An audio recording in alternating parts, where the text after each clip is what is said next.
17h à Oulampane, c'est la même heure à Mamatoro, le journal.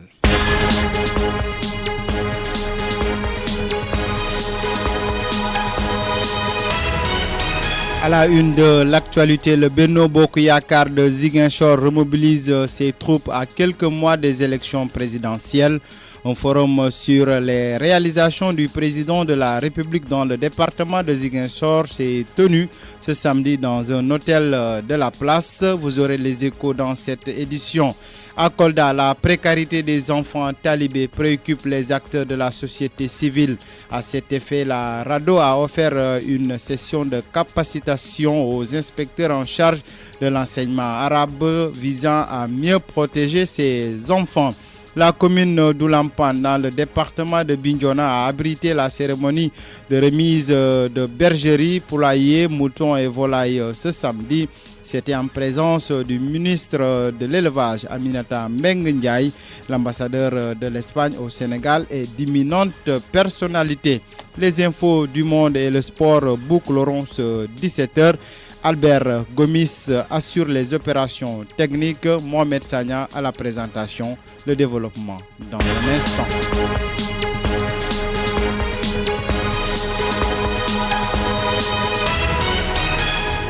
Bonsoir à toutes et à tous. Éducation à présent. L'IEF de Bignona 1 a organisé des examens blancs dans les différents établissements de sa circonscription pour les classes de 3e.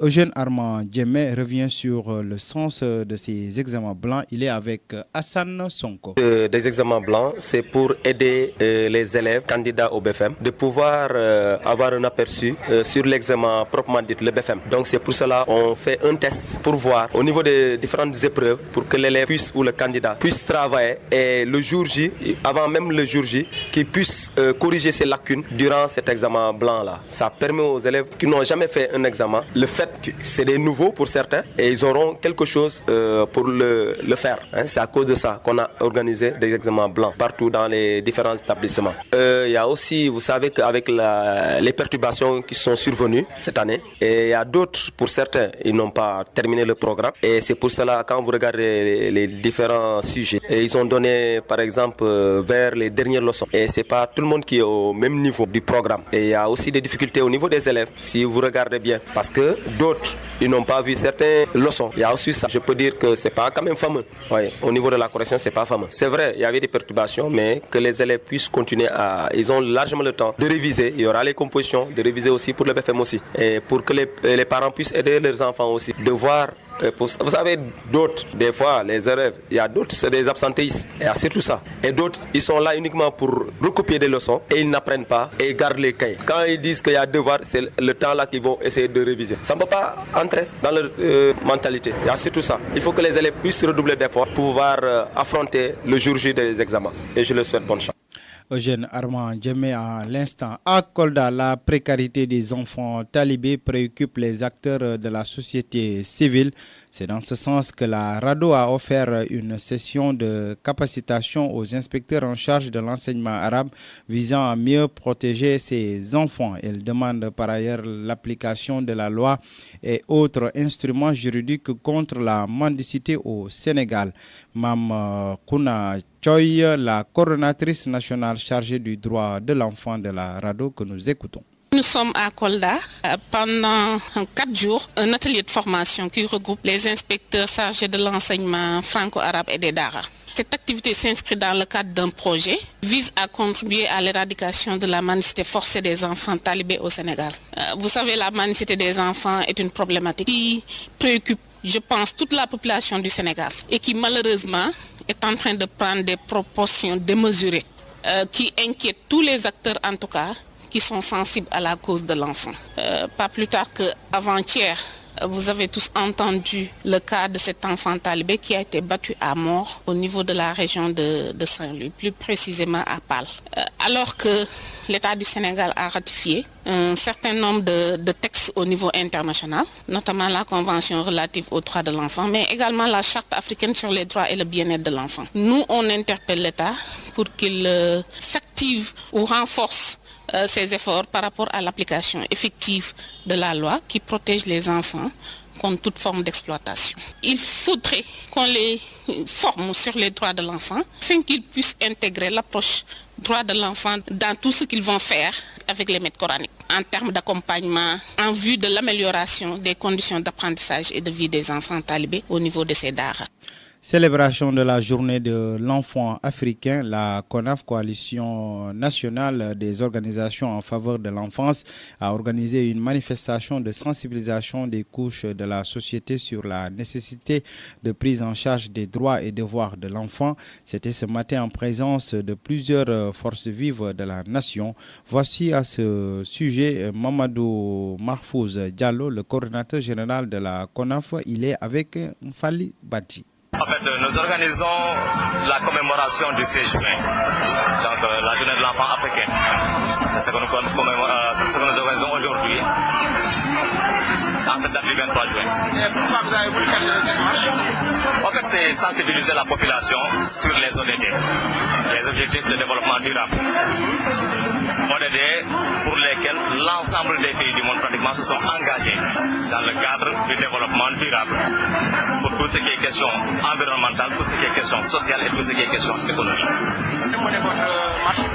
Bon, en fait, c'est une caravane de sensibilisation pour sensibiliser les populations de Ziguinchor sur l'objectif d'ODD 4, surtout de manière générale, donc qui a trait à l'éducation, une éducation inclusive pour tous. On y aborde les pires formes de travail des enfants, l'éducation inclusive. En fait, c'est les enfants aussi même qui ont eu à sortir les messages clés dans lesquels ils parlent de protection de l'enfant de manière générale, non au viol, non, disons, au silence coupable des populations sur le vécu quotidien des enfants. Il demande aussi à toute la population et à l'État de manière générale une éducation inclusive qui prend en compte l'ensemble des enfants du Sénégal. Mais est-ce que vous pensez que le fait de faire cette marche peut régler la situation du Sénégal? On pense parce que c'est surtout une question de sensibilisation. C'est notre partition. Chacun a son rôle, l'État décide. Nous, on influe sur les populations et sur l'État de manière générale. Génération FM 93.4. Une cérémonie de remise de bergeries, poulaillers, moutons et volailles aux bénéficiaires du projet Pressaillé s'est tenue ce samedi dans la commune de Lampan. Ceci en présence du ministre de l'élevage Aminata Mbengue Ndiaye, l'ambassadeur d'Espagne du Sénégal Alberto Vieira et d'imminentes personnalités. Un projet financé par la coopération espagnole dans le cadre du plan national pour le développement de l'élevage, temporairement estimé à 131 millions de francs en CFA.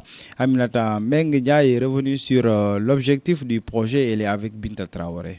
Le Pressaillé a pour objectif général, comme il l'a dit tout à l'heure, de contribuer à l'augmentation du capital productif de la population avec comme finalité l'amélioration de la sécurité alimentaire et nutritionnelle des populations de la région de Casamance, ainsi que la création de revenus par la mise en place d'exploitations améliorées d'élevage d'espèces à cycle court. L'originalité du projet réside dans son approche holistique qui intègre à la fois la résilience des communautés face au changement climatique, la sécurité alimentaire et nutritionnelle, la lutte contre la pauvreté, le renforcement de capacités pour les acteurs et la promotion de l'emploi des jeunes et des femmes, franges vulnérables de la population.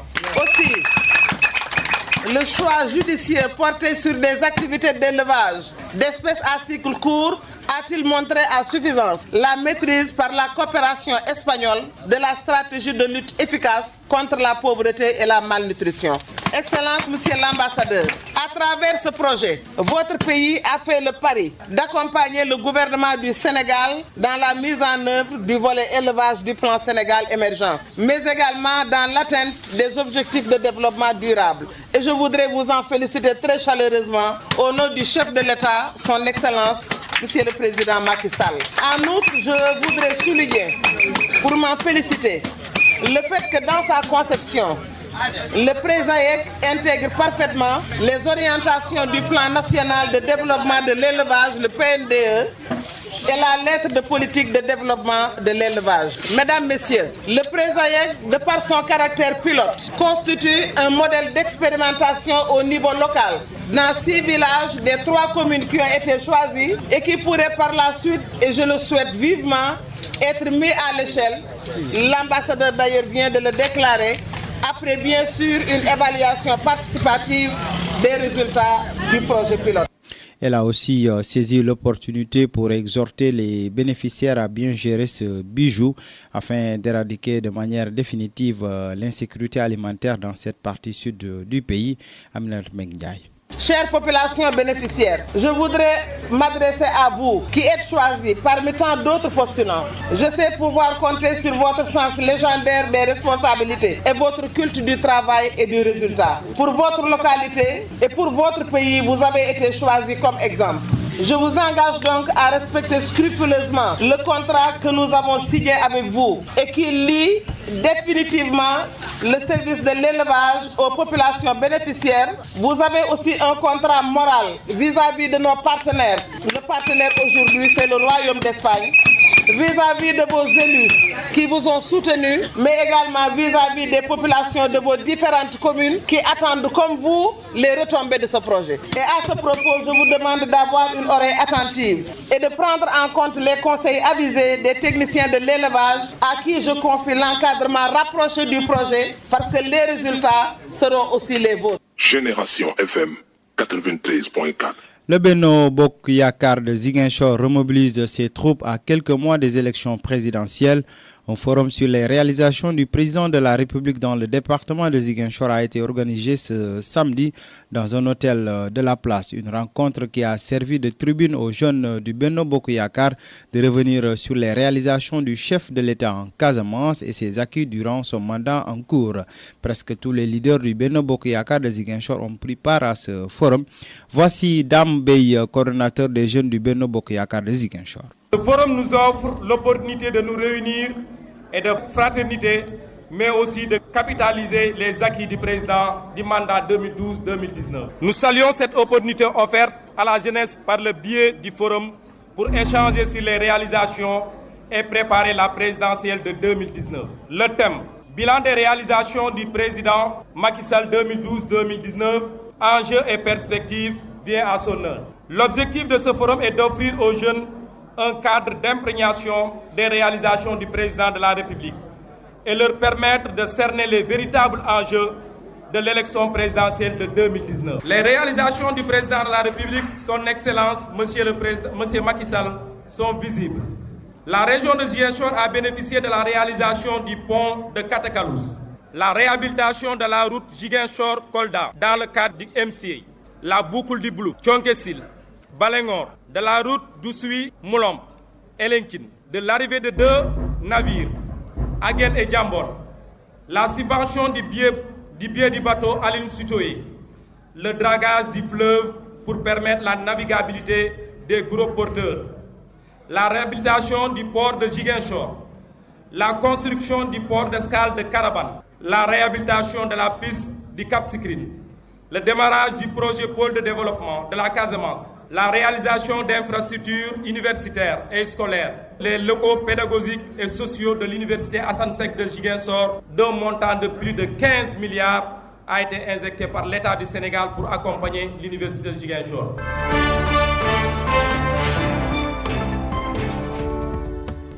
L'actualité internationale à l'instant en Éthiopie, une grenade a été lancée dans la matinée de ce samedi 23 juin dans le centre d'Addis Abeba, la capitale. L'explosion a eu lieu lors d'un meeting public du Premier ministre éthiopien Abiy Ahmed. Le secrétaire général du gouvernement parle d'une attaque à la grenade, annonce qu'il y a 83 blessés dont 6 dans un état critique et assure que le Premier ministre est sain et sauf. Après les inondations meurtrières du début de semaine à Abidjan, le gouvernement a annoncé une enveloppe de 2 milliards de francs CFA, environ 3 millions d'euros qui doivent être distribués aux familles des victimes et aux sinistrés. Des distributions de vivres et d'équipements de première nécessité sont également prévues et au terme d'un conseil de sécurité d'urgence, le président Alassane Ouattara s'est rendu lui-même sur les lieux du drame. Et puis le sort des migrants fait l'actualité des deux côtés de l'Atlantique. Dimanche, un mini-sommet se tiendra à Bruxelles afin de réfléchir à des solutions européennes. 16 pays ont d'ores et déjà indiqué qu'il y avait l'intention d'y participer. L'Italie sera bien présente, mais le nouveau gouvernement en poste à Rome maintient sa ligne dure à l'encontre des ONG qui viennent en aide aux migrants en Méditerranée. Après l'Aquarius la semaine passée, un autre navire se voit aujourd'hui refuser l'accès à un port italien. Le Lifeline, affrété par une ONG allemande, transporte 224 hommes, femmes et enfants sauvés de la noyade. C'est tout pour cette actualité sur l'international. Nous prenons la direction des stades.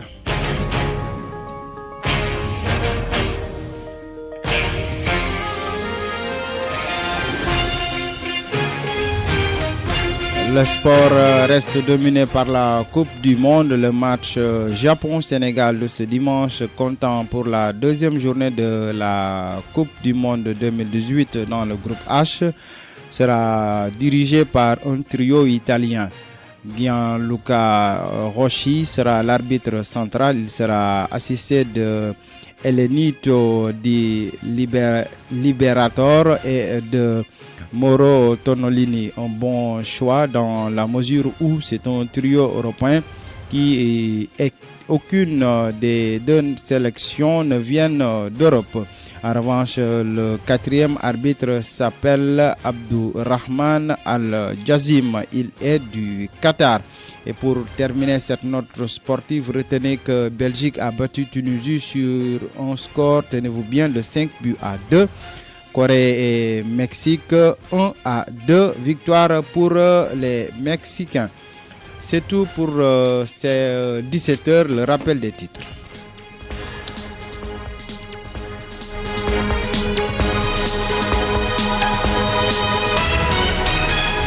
À la une de l'actualité, le Benno Bokk Yakaar de Ziguinchor remobilise ses troupes à quelques mois des élections présidentielles.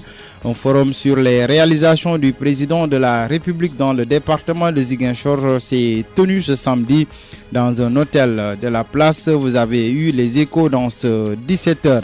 À Kolda, la précarité des enfants talibés préoccupe les acteurs de la société civile. À cet effet, la RADDHO a offert une session de capacitation aux inspecteurs en charge de l'enseignement arabe visant à mieux protéger ces enfants.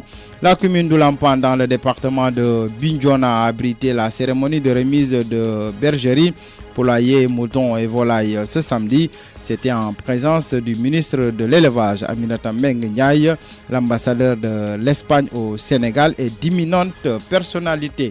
Les infos du monde et le sport ont bouclé ce journal. Merci à Albert Gomis qui était aux opérations techniques. Aïssatou Diatta était à la réalisation. Mohamed Sagnan à la présentation. Retrouvez les infos à 22h avec Binta Traoré. D'ici là, prenez bien soin de vous car chaque jour est une vie et travaillons à la beauté des choses.